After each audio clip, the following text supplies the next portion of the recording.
오늘 아침 뉴스의 맥을 짚어드리는 시간 뉴스연구소, 오늘도 두 분의 연구위원 함께합니다. CBS 김광일 기자 그리고 경향신문 박순봉 기자, 어서 오십시오. 안녕하세요. 예, 첫 뉴스 어디로 갈까요? 해외 직구 정책 혼선. 제가 조금 전 오프닝에서도 언급을 했습니다만 주말 동안 이 해외 직구 금지 정책을 놓고 정말 오락가락했습니다. 네, 처음 발표 나왔던 게 지난주 목요일이었어요. 네. 국무총리 주재 회의에서 언급이 됐었고요.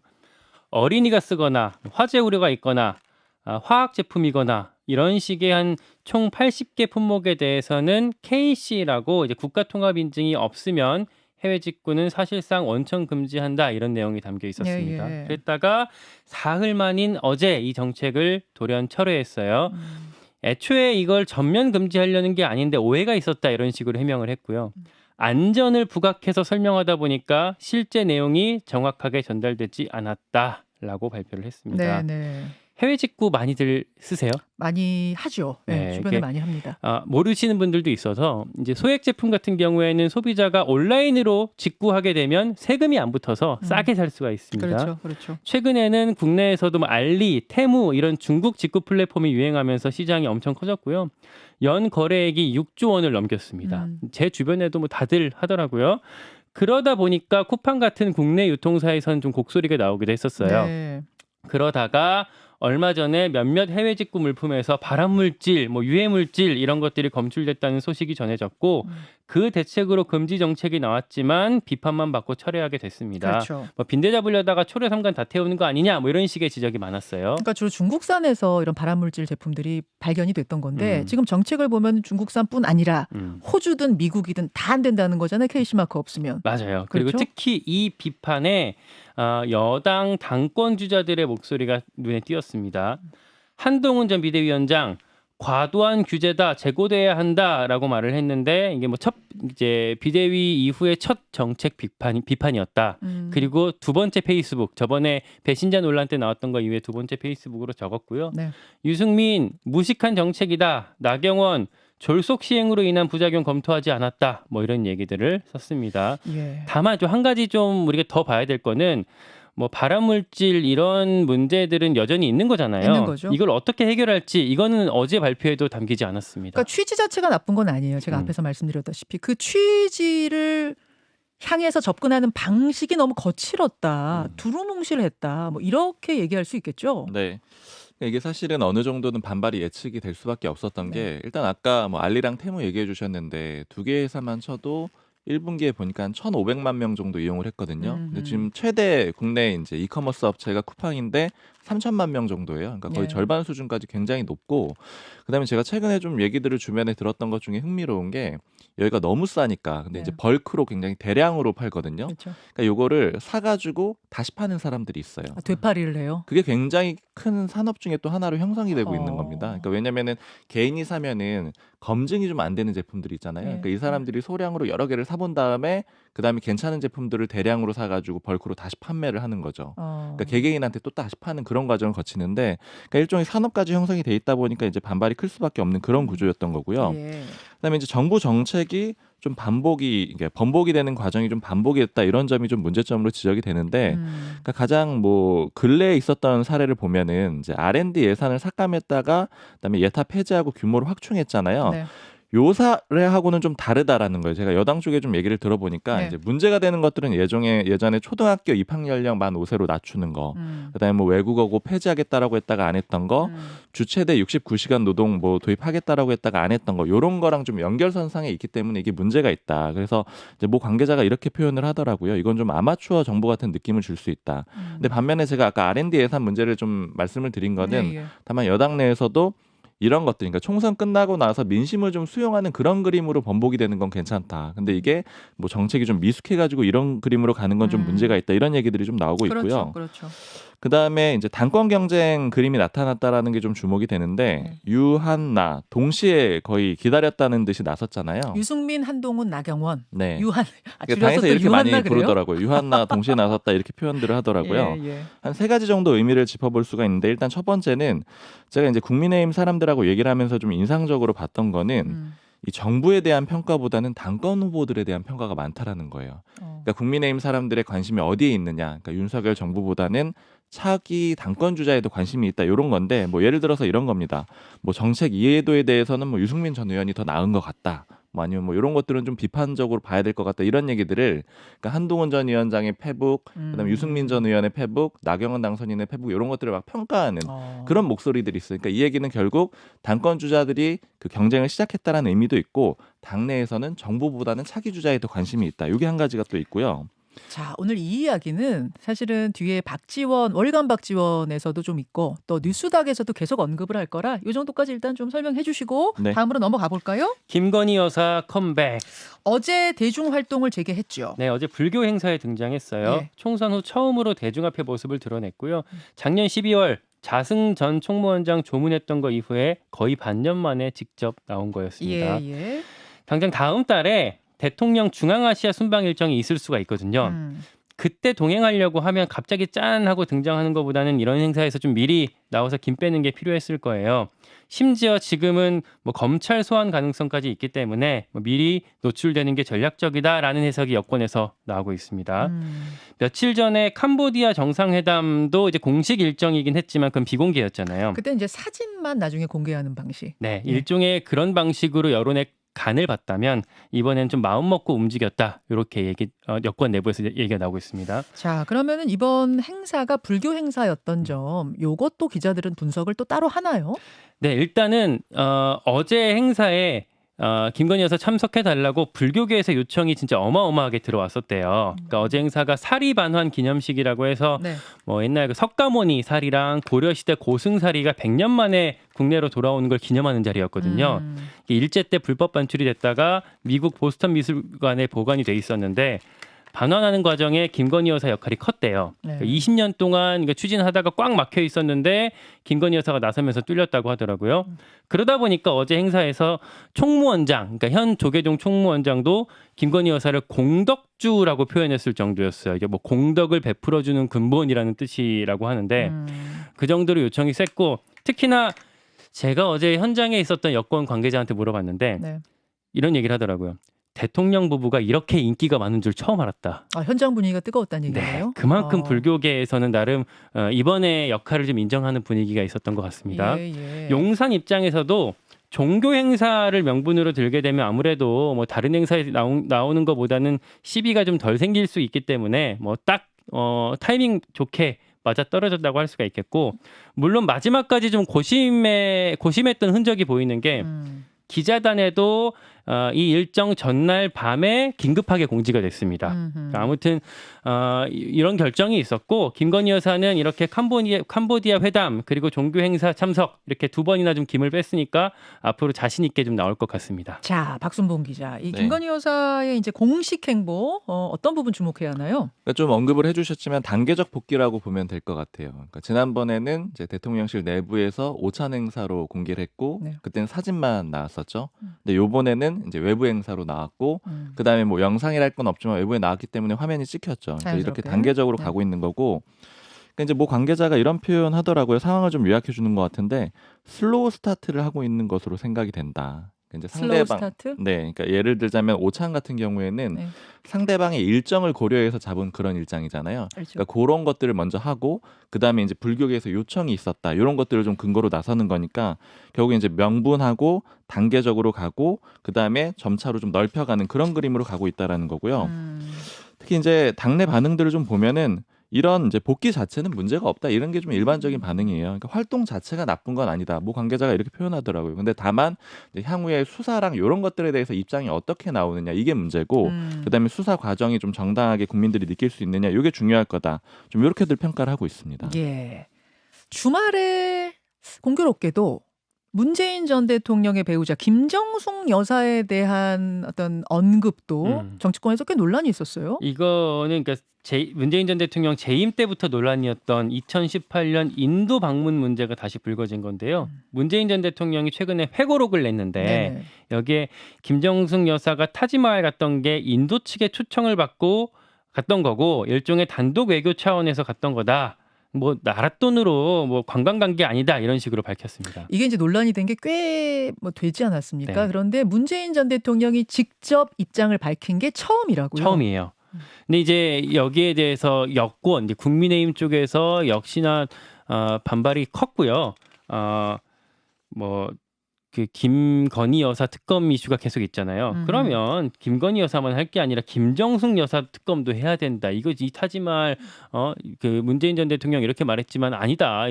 뭐 나라 돈 써갖고 우리 그 인도 측에서 먼저 그 요청한 게 아니라 우리 쪽에서 요청한 거라는 뭐 자료도 있다. 이렇게까지 하면서 같이 특검하자라는 식으로 맞불 붙이는 분위기가 같이 나오고 있습니다. 거기에 대해서 민주당은 물타기 하지 마라. 또 이제 이렇게 붙고 있고. 주말에 이제 이런 일들이 있는 와중에 박순봉 기자, 네. 개혁신당에서는 전당대회가 있었습니다. 맞아요. 지금 허은하 전 의원이 당대표로 당선이 됐습니다. 네. 사실 이제 이기인 전 시의원하고 이제 굉장히 좀 치열하게 맞붙었는데, 그러니까 허은하 전 의원이 됐고요. 경기도의원. 맞습니다. 예. 이 개혁신당 쪽에 의미를 좀 물어봤어요. 네. 이게 어떤 의미를 둬야 되느냐. 사실은 이제 관심을 좀 많이 못 받은 것도 사실이거든요. 이준석 전 대표가 나오질 않다 보니까, 그러니까 아무래도 이준석 당 이렇게 표현이 되는데 안 보니까 관심이 좀 덜 했는데 의미를 물어보니까 이렇게 얘기를 하더라고요. 개혁신당은 2030 남초 집단이 아니라 여성 대표가 주요 당직을 맡는 그런 다양성의 집단이다, 이렇게 좀 평가를 하고 있습니다. 그러니까 여성이 당선됐다라는 거에 대해서 좀 내부적으로 좀 중요하게 좀 평가를 하고 있고요. 네. 그다음에 이 전당대회 할 때 그 윤석열 대통령 화환이 오고 홍철호 정무수석이 참석한 거 굉장히 좀 인상적이더라고요. 개혁신당 전당대회에 윤 대통령 화환이 지금 사진 저희가 보여드리고 있는데 복도에 전시된 거, 이게 어제 굉장히 화제였어요. 그렇죠. 굉장히 좀 주목이 될 수밖에 없고, 여기에 대해서 이제 개혁신당에서 이렇게 평가하더라고요. 이거 굉장히 전향적이다. 그리고 이건 홍수석 작품으로 알고 있다, 이렇게 얘기를 하고 있는데. 홍철호 수석? 네, 홍철호 수석이 적극적으로 나선 거죠. 그러니까 아무래도 뭐 관계도 가깝다 보니까 그랬던 것 같고, 그리고 전반적으로 좀 그 홍철호 정무수석이 들어서면서 네. 그 개혁신당뿐만 아니라 여당 의원들과의 관계도 좀 밀접해진다, 이런 생각이 좀 들었던 게 토요일에 이제 5.18 그 민주화 기념식이 있었잖아요. 네네. 그러니까 윤석열 대통령 참석을 했는데. 네. 그때 특별 열차에 그 의원들이 탑승을 했더라고요. 물론 이제 대통령이 같이 타지는 않은 걸로 보이는데 당선인들 얘기로는 그렇진 않았다라고 하더라고요. 근데 장관들하고 같이 탄 겁니다. 네. 근데 이 얘기는 뭐냐면은 좀 챙겨줬다라는 거죠. 그러니까 원래 의원들이 개별적으로 갈 수도 있는데 그 특별 열차에 다 같이 태워가지고 데리고 갔다라는 거예요. 예. 근데 이 행보를 보면은 쭉 그 최근 상황들이 좀 떠오르는 게, 윤석열 대통령이 총선 이후에 보면은 뭐 4월 24일에는 낙선자 낙천자 오찬을 했고, 그다음에 5월 13일에는 지도부랑 만찬하고, 또 16일에는 초선들하고 만찬하고, 그다음에 앞으로 2번 더 초선들하고 더 만찬을 할 거거든요. 그러니까 총선 이후에 의원들하고 굉장히 좀 밀접하게 움직이고 있다. 그러니까 요거는 이제 아무래도 해석을 해보자라면은 이제 뭐 당에서도 많이 나온 해석이지만 108명의 의원들을 잘 잡아야 되는 상황이잖아요. 그러니까 200석 이탈하게 되면 큰 문제가 되기 때문에 더 밀접하게 가고 있다, 이렇게 볼 수 있을 것 같고요. 네. 그다음에 문재인 전 대통령 회고록은 지금 여권에서는 표면적으로는 굉장히 비판을 하고 있지만 속내로 보자면 좀 환영하는 그런 분위기가 있어요. 그게 무슨 말씀이세요? 단일 대우를 뭉치게 해주는 그런 그림이라는 거죠. 이게 왜냐면은 일단은 김건희 여사 특검에 좀 맞서가지고 뭐 김정숙 여사 특검도 계속 내세우는 상황이잖아요. 그 명분으로 삼을 수 있다라고 보는 거고, 사실 모 관계자 같은 경우에는 이게 조선일보에서 바로 공격을 했다, 이런 점에도 좀 주목을 하더라고요. 예. 그러니까 지금 조선일보의 스탠스가 그 여당을 공격하기도 하고 비판하기도 하고, 예를 들면 뭐 해외 직구 문제 같은 경우에는 굉장히 강하게 비판하거든요. 근데 예. 이런 문제에 대해서는 또 적극적으로 나서니까 이건 보수층들이 묶어낼 수 있는 거 아니냐. 그리고 문재인 전 대통령의 등판이라는 거는 윤 대통령의 당선이 곧 문재인 전 대통령의 비토라는 거예요. 그러니까 그런 의미로도 해석이 되기 때문에 뭉칠 수 있고, 또 일종의 하나의 그림을 또 보면 당권 경쟁 그림도 여기서도 나타나잖아요. 그러니까 단일 대우가 형성되면서 다 같이 공격을 하는 그런 그림도 나타나잖아요. 말하자면 공공의 적이 생긴 거예요. 맞아요. 여권에? 그렇기 때문에 일종의 결집할 수 있는 기회로 삼을 수 있는 거 아니냐, 이렇게도 보고 있습니다. 반대로 사실 민주당에서는 네. 생각만큼 이 이슈에 대해서 세게 비판하고 있지는 않습니다. 특히 이제 이재명 체제 지도부에서 공개적인 비판이 뭐 한병도 의원 외에는 아직 나오지 않고 있거든요. 여권이 왜 공격하느냐 이런 이야기가 생각보다 크게 안 나온다고요? 네, 그건 왜 그렇습니까? 그러다 보니까 이제 민주당 안에서는 문명의 어떤 그 이재명 그 문재인 그 간의 어떤 거리두기 행보가 지금 나오는 거 아니냐라는 식의 해석도 있어서 이 부분도 좀 지켜봐야 될 것 같고, 아까 홍철호 정무수석 얘기를 했는데, 네. 홍철호 정무수석은 이준석 국민의힘 당대표 시절에 네. 당 전략부총장이었습니다. 그만큼 이제 지금의 개혁신당 당시 이준석 체제랑 되게 가까운 사람이다 보니까 그 예전에 친유계로 꼽혔던 게 홍철호 수석 아니에요? 그렇죠. 친유승민계 그쵸. 그러니까 되게 개파색이였긴 한데 그렇게 꼽혔기 때문에 지금 개혁신당과의 어떤 메신저 역할을 담당할 걸로 보이고요. 그러다 보니까 어제 홍철호 수석이 참석하고 또 대통령이 화한 보낸 거에 대해서 개혁신당 내부에서는 야 우리가 이제 용산에서도 인정받는 정당이다 뭐 이런 얘기까지 하더라고요. 그러니까 홍철호 수석은 좀 주목을 해볼 수밖에 없는 게, 그러니까 그때 이제 임명됐을 당시에는 그렇게까지 많이 주목을 못 받았고 뭐 개파색이 강하지 않다 이렇게 말하지만, 그러니까 예전에 2015년, 16년 때 보면은 그 유승민 원내대표의 원내 지도부였거든요. 네, 그리고 네. 제가 기억이 딱 나는 거는 그때 이제 마지막 회식을 해요. 다 이제 물러나게 되고 나서 마지막 회식을 하는데 거기 홍철호 의원이 딱 있는 장면이 사진에 남아 있거든요. 예. 그러니까 굉장히 좀 핵심 측근 중에 한 명이었었습니다. 그런데도 불구하고 등용을 했다라는 거고, 그래서 이번 그림을 보면은 유승민계도 등용을 했고, 그 다음에 이준석 그 대표가 있는 그 개혁신당도 또 화환을 보냈고, 이런 것들은 대통령실에서 좀 변화를 보이고 있는 움직임으로 해석은 할 수 있을 것 같아요. 알겠습니다. 세 번째 이슈 넘어가죠, 김관일 기자. 이란 대통령 실종. 에브라힘 라이시, 이란 대통령, 현직 대통령입니다. 현직 대통령이 탄 헬기가 추락을 했어요. 네, 맞아요. 라이시 대통령이 행정부 수반이고요. 이제 이란은 하메네이가 최도 지도자고 라이시가 그 다음 사실상 2인자라고 할 수가 있겠습니다. 예. 네. 어제 댐 준공식 현장 일정을 갔다가 수도 테헤란으로 돌아오는 길에 헬기 추락 사고를 당했어요. 처음에는 이게 추락이 아니라 뭐 비상 착륙이다라고 보도가 됐었는데 나중에 이란 내무부 발로 추락이라고 바뀌었어요. 근데 추락인데 실종이라는 건 무슨 얘기예요? 그러니까 아직 그러니까 추락인데 네. 뭐 유해가 나오거나 아니면 뭐 구조가 됐다거니 그런 전혀 건 아니고 행방을 알 수 없다. 생사가 확인되지 않은 상태입니다. 그 새벽에 나왔던 추가 소식이 군 병력이 총동원돼서 수색을 하고 있다는데 생사가 확인 안 되고 있던 거고, 헬기에 외무장관 그리고 동아제르바이잔 주지사 등등이 함께 타고 있었다고 합니다. 네. 원인은 아직까지 뭐 봐야겠지만 뭐 테러라기보다는 기상 악화로 추정된다고 해요. 여기가 산세가 워낙 험한 데다가 안개도 엄청 짙게 깔리는 지역이라고 하거든요. 예. 아무쪼록 현장에서 앞으로 어떻게 소식이 나올지 지켜봐야 될 것 같습니다. 근데 지금 이란하고 이스라엘이 싸우고 있는 중이잖아요. 서로 보복 전쟁도 하고 네. 있고, 이 와중에 헬기가 추락해서 실종됐다고 하니까 여러 가지 이야기들이 무성한 것 같아요. 사실 저도 그걸 처음으로 좀 걱정을 했어요. 왜냐하면 제목을만 보고는 이 사고가 났으면 혹시 그 배후에 그렇다면 또 이스라엘이 있는 거 아니냐 이런 테러 의혹이 아니야? 나올까봐 예. 그랬는데, 좀 전반적으로 보도들을 보면은 지금 이란 쪽에서도 그런 가능성을 염두에 두고 있지는 않은 것 같아요. 만약에 조금이라도 염두에 뒀다라고 하면은 뭐 의심된다 이런 보도들이 있었을 텐데 네. 그런 쪽으로 보는 상황은 아닌 걸로 보이고요. 좀 이란 보니까 좀 재밌더라고요. 그러니까 이란이 기본적으로 신정제 국가여가지고 대통령이 있지만 아까 말씀해주신 대로 2인자입니다. 그럼 1인자는 종교 지도자. 그렇죠. 뭐 이제 라흐바르라고도 부르는데 그냥 최고 지도자라는 뜻인데, 대통령을 하다가 라흐바르가 되는 경우들이 있어요. 그래서 이제 이란 쪽에서 하는 얘기들은 뭐냐면은 예. 지금 이제 최고 지도자가 입장을 내기도 했는데 예. 국정에는 영향이 없을 것이다. 이제 이런 입장도 좀 얘기를 했고요. 그다음에 지금 아까 이 추락이다 뭐 이런 것들 얘기를 해주셨는데, 알자지라 보도를 보니까 네. 처음에는 비상 착륙이라고 보도를 했다가 나중에 표현을 바꿔요. 사고로 바꾸는데, 이렇게 사고를 바꾸면서 알자지라 쪽에서 설명을 하는 건 뭐냐면은 전문가들한테 물어보니까 이거는 탑승자들이 위험할 수 있다는 의미다. 그래서 이제 사고로 바꿨다. 지금 현재까지 찾지 못하고 있는 상황을 보니까 좀 굉장히 위험할 수 있는 그런 상황인 것 같고요. 또 이런 최고 지도자도 입장을 냈는데 네. 대통령을 위해서 기도를 해달라 이런 입장을 내놨거든요. 그러니까 굉장히 좀 어려울 수 있다라는 그런 상황인 것 같습니다. 근데 이제 사고 당한 라이시 대통령이 누군지도 한번 봐야 되는데, 뭐 대표적인 강경파예요. 그러니까 이스라엘 공격, 뭐 이란의 핵 개발 프로그램 이런 것들을 사실상 지휘한 인물이거든요. 근데 다만 전반적으로 이게 전국에 큰 영향을 줄 수 있느냐, 이제 그렇게는 좀 보고 있지 않습니다. 이게 왜냐면은 아까 말씀드린 대로 2인자이기도 하고 1인자가 있는데 기조가 다른 건 아니거든요. 네. 그러니까 두 사람이 뭐 갈등을 하거나 서로 입장이 다른 건 아니기 때문에 그냥 그러한 전체적인 기조에는 큰 영향은 없을 걸로 보입니다. 지금까지는 테러가 아닌 단순 사고 실종으로 이렇게 보고 있다는 거 정리해드리면서, 가수 김호중 씨의 이 음주운전 의혹도 일파만파였잖아요. 어젯밤에 김호중 씨가 음주운전 사실을 자백했습니다. 김호중 씨가 음주운전 사실을 자백했습니다. 이제 이후의 조사는 어떻게 되는 건지, 그리고 왜 열흘간 버티다가 자백했는지도 궁금하잖아요. 이 이야기는 오늘 2부에 자세히 인터뷰로 풀어보죠. 두 분 수고하셨습니다. 고맙습니다. 감사합니다. 김현정의 뉴스쇼는 시청자 여러분의 참여를 기다립니다. 구독과 좋아요, 댓글 잊지 않으셨죠? 알림 설정을 해두시면 평일 아침 7시 10분 실시간 라이브도 참여하실 수 있습니다.